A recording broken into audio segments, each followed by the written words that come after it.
दोस्तों, दुनिया के तमाम बड़े बड़े ममालिक इस वक्त कोरोना वायरस की लपेट में हैं। कोरोना जैसी मौजी मर्ज अब तक 158 ममालिक को मुतासर कर चुका है। एक रिपोर्ट के मुताबिक दुनिया भर में 5,33,015 कोरोना केसेस रिकॉर्ड किए गए हैं और 24,095 अफराद जान की बाजी हार चुके हैं।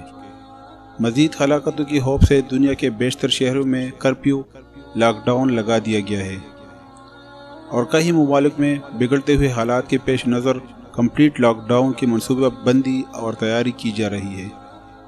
दोस्तों, कोरोना वायरस बेवक्त वक्त आलमी सतह पर हर इंसानी जान के लिए वबाल जान का किरदार अदा कर रहा है। इस कुदरती आफत के सामने बड़ी बड़ी ताकतें जो हमेशा मैशियत, असला और जदीद टेक्नोलॉजी से लबरेज रही है, बेयार व मददगार नज़र आ रही है। अमेरिका जैसी सुपर पावर, सुल्तान बरतानिया हो या टेक्नोलॉजी का सानी चाइना, कोरोना के खौफ ने हर किसी को अपनी गिरफ्त में ले रखा है। मुसलमान, हिंदू, यहूदी, ईसाई, सिख, बरेलवी व हर मज़हब से ताल्लुक़ रखने वाला शख्स इस वबा से छुपने की जगह ढूंढ रहा है। ताज्जुब होता है और दिल सोचने पर मजबूर होता है कि इन बड़े बड़े ममालिक और उनकी काबिल व फहम मखलूक़ात जिनकी ताकत का डंका हर जगह बजता है, कैसे एक ज़रा पर वायरस से दब कर रह गए। इटली के सदर आंसू के साथ रोना और मदद की फरियाद करना बेहसियत मुसलमान दिल को झंझोड़ता है और वादे करता है कि बड़े से बड़ा इंसान अल्लाह की ज़ात के सामने कितना कमज़ोर और बेबस है और हम सब इसके कुन के मोहताज हैं। कुरान की आयत का तर्जुमा है, तुम इस काबिल भी नहीं कि मिट्टी के एक मुट्ठी बना पाओ। आज दुनिया के माहिरीन इस वायरस के फैलने की वजह तलाश करने में मसरूफ़ है। ज़रा गौर कीजिए तो वाज़ेह होगा कि जब हर तरफ फैलता जुल्म व सितम, बर्बरियत, कत्ल व गारत, नफ्सा नफसी, नाइंसाफ़ी, मकर फरेब, रिश्वतखोरी, झूठ, लालच, हसद और बात जैसी दीगर बीमारियाँ इंसान की इक्कासी करने लगे तो अल्लाह का कहर और अज़ाब वाजिब हो जाता है।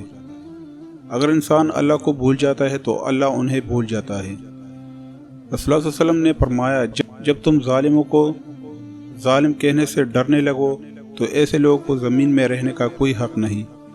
एक नुक्ता बराबर वायरस ने इंसान के वजूद को झंझोड़ दिया है और बड़ी बड़ी ताकतें जो दुनियाई खुदाई का दावा करते हैं, आज रब्बुल इलाही की तरफ से भेजे गए एक मामूली वायरस से थक चुकी है। ऐसा लगता है कि अल्लाह ने इंसान को घेरे में बंद कर दिया है और पूछ रहा है, अब मेरी ज़ात के सिवा कौन है जो तुझे यहाँ से निकाले। आज पाकिस्तान समेत दुनिया के बेशतर हिस्सों में लॉकडाउन है। क्यों न इसका असल मतलब जाने और अपने गिरवान में झांके और समझे कि कसूर तुम्हारा है। कसूर तो हर उस अनफरादी शख्स का है जो झूठ, मिलावट, हराम खोरी, ज़हीर अंदोज़ी, मुनाफिकत जैसे गुनाहों में धंसता चला जा रहा है। कोरोना वायरस का दुनिया में इस अनोखे और हंगामी तरह से फैल जाना और दुनिया का रुक जाना एक लम्हा फिक्र ये है कि इस दुनिया का निज़ाम कुल कायनात के ताबे हैं और वो सब देख रहा है। दोस्तों, मैं हूं बिलाल और आप देख रहे थे मेरे यूट्यूब चैनल बिलाल इन्फो। ऐसी ही इंटरेस्टिंग वीडियो के लिए हमारे चैनल को सब्सक्राइब करें। मैं मिलता हूं किसी और वीडियो में, तब तक के लिए इजाज़त दीजिए। अल्लाह हाफ़िज़।